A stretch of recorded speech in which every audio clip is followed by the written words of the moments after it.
So we hit stop loss right here. And, sometimes you only see what you're looking for after you actually lose that trade. So why do we lose this trade on gbpjpy? It's very, very important. We know reason why we take losses in the market. It's not just, I won't just say gbp is bullish, that's why I hit stop loss. That's not the reason why. Okay, for the first time, if you notice that we had like a setup right here, and that setup never triggered because we decided to take from the body and price decided to pick from the week. So price picked from the week. In that case, picking from the week still the candle, and you see the week isn't even long. If this week was long, I would have saying that, okay, the body is still fresh, so price is definitely going to come back.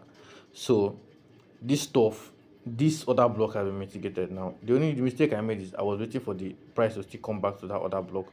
And when I was busy waiting for price to come back to that block, price was preparing on that point of interest.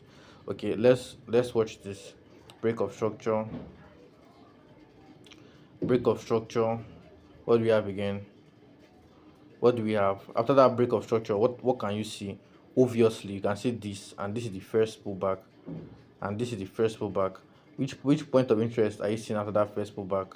It's definitely here. If you go to 30 minutes now, you see that this stuff is very clear. I don't know if I'm rhyming self. Nah. So this is exactly what happened. So price picked the closer point of interest and pushed up. If you notice recently, price doesn't give a fuck about trend and liquidity, and it's not even about the trend and liquidity. We could already see that that point of interest down there was mitigated. So price has order has flowed. We should not have expected price to return back to that downside again.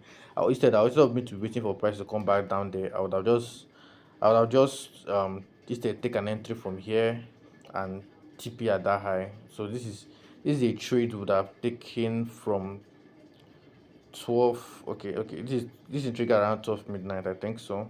So I've taken this trade and probably had a winning trade, but instead we're waiting for price to take out the trend line liquidity. That was a big fuck up from our side, and that's why we actually lost this trade, because the point of interest we were trying to push price was already mitigated, and price didn't see it as a valid point of interest anymore. It's the price. In perspective, order has already flown, and the next point of interest was the variable option.